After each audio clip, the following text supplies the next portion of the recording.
Bom dia, meus amigos do Facebook. Nós estamos aqui para abordar um assunto que tem sido muito falado nos últimos dias, que é essa crise do sistema carcerário brasileiro. Pois bem, essa crise, ela é, na verdade, resultado de longos anos da desídia estatal, né? Longos anos do desleixo, do descaso do Estado, né? E quando eu digo Estado, tanto o governo federal quanto os governos estaduais, na questão carcerária. Muita gente tem ouvido falar a respeito de facções criminosas, mas ninguém diz que as facções são frutos do comportamento, vamos dizer, desleixado, né? Eu acho que a palavra é essa, do Estado no trato com os presos no Brasil. Há algum tempo atrás, eu escrevi um artigo, quando dos 30 anos da Lei de Execução Penal, cujo título era 30 anos da Lei de Execução Penal, quando o Estado descumpre a lei. Sim, porque hoje no Brasil, só quem cumpre a Lei de Execução Penal é o preso. O Estado não cumpre a lei. E quando eu digo Estado, tanto o Executivo quanto o Judiciário. Não se cumpre a lei. Existe um jogo de empurra-empurra. O juiz diz que não é ele quem executa a pena, que ele apenas administra judicialmente o cumprimento da pena, que quem efetivamente executa a pena é o Estado, né? É o Executivo, é o Poder Executivo. Enquanto que o Poder Executivo diz que faz tão somente aquilo que o Judiciário determina.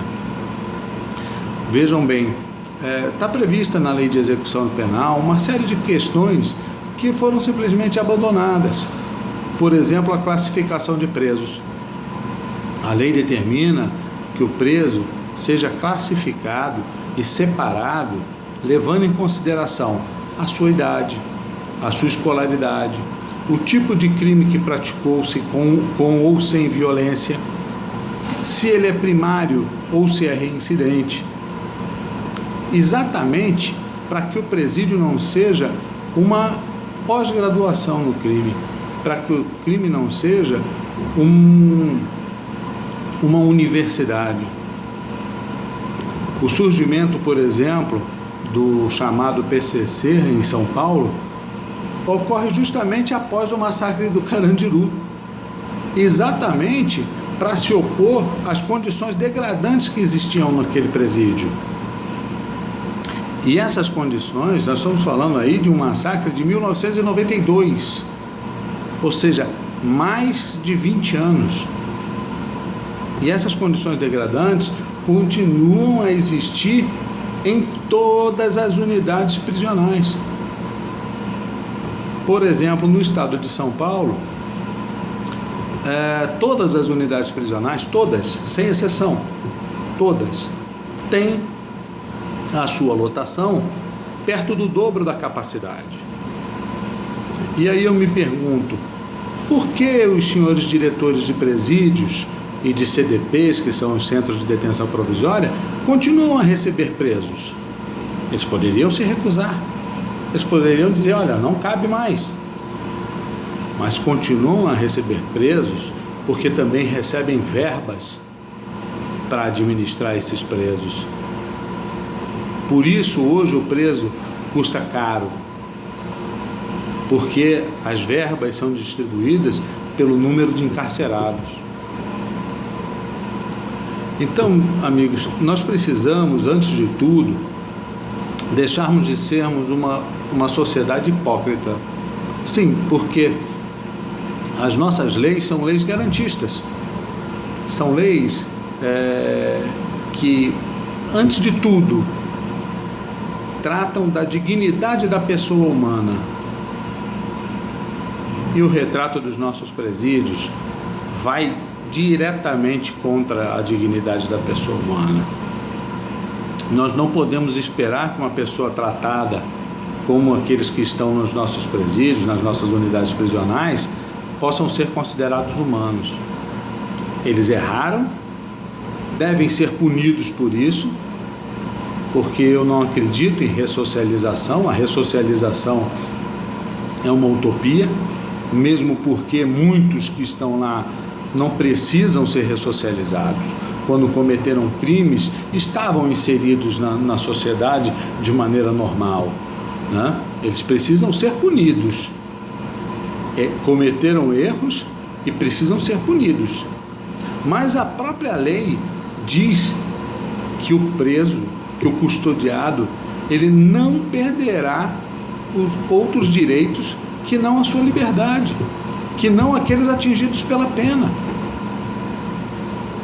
E hoje a pena, inclusive, se estende aos familiares.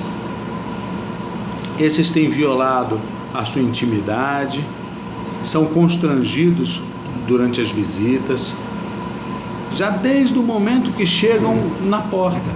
Hoje, no estado de São Paulo, o preso tem direito à visita, mas ele fica preso num presídio a 600 e 700 quilômetros de distância da capital.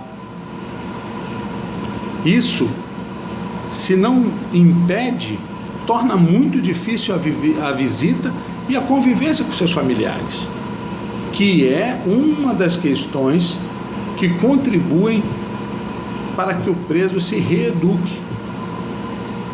Você vai me dizer que então é a favor da pena de morte, da prisão perpétua.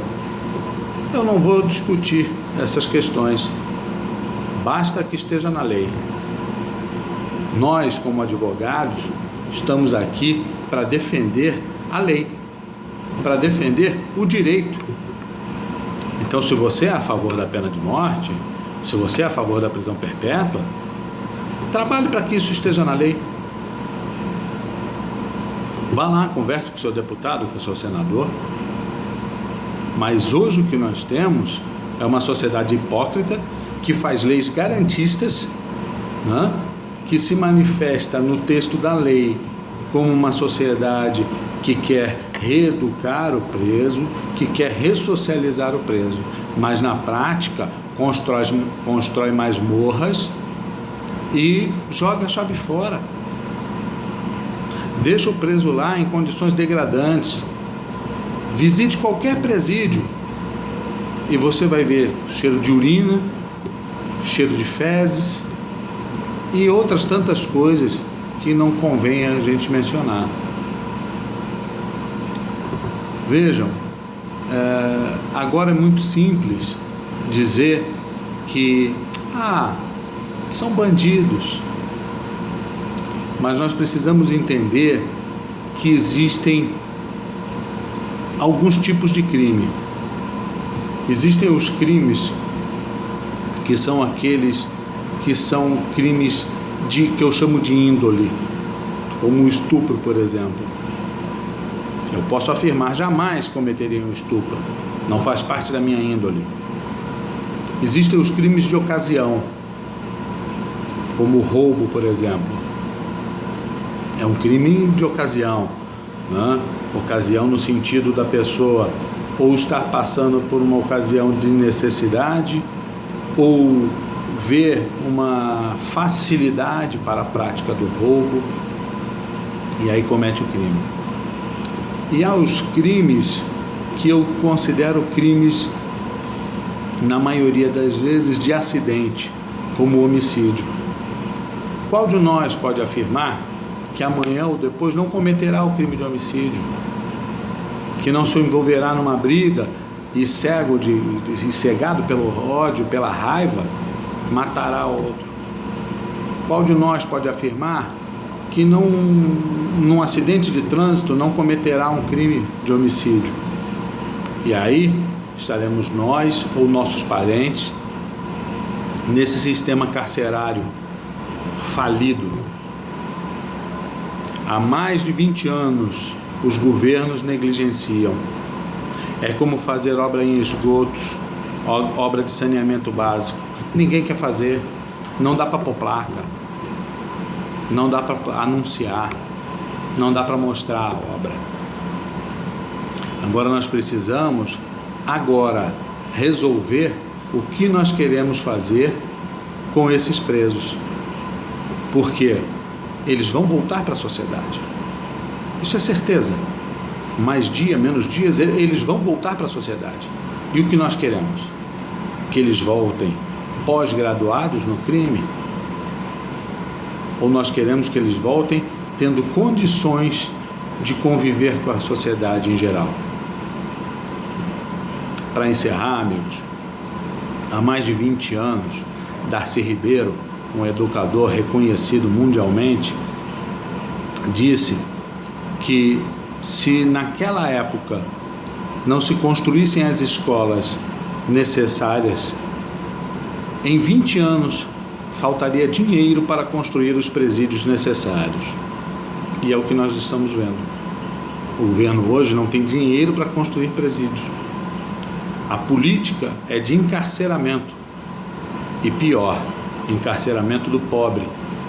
Porque o perfil do preso brasileiro é o jovem de 19 a 29 anos, com até o primeiro grau, ou seja, até o ensino fundamental, morador da periferia das grandes cidades, ou seja, o pobre.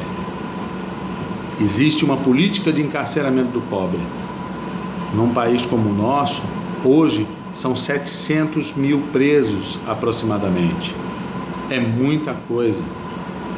É muita coisa.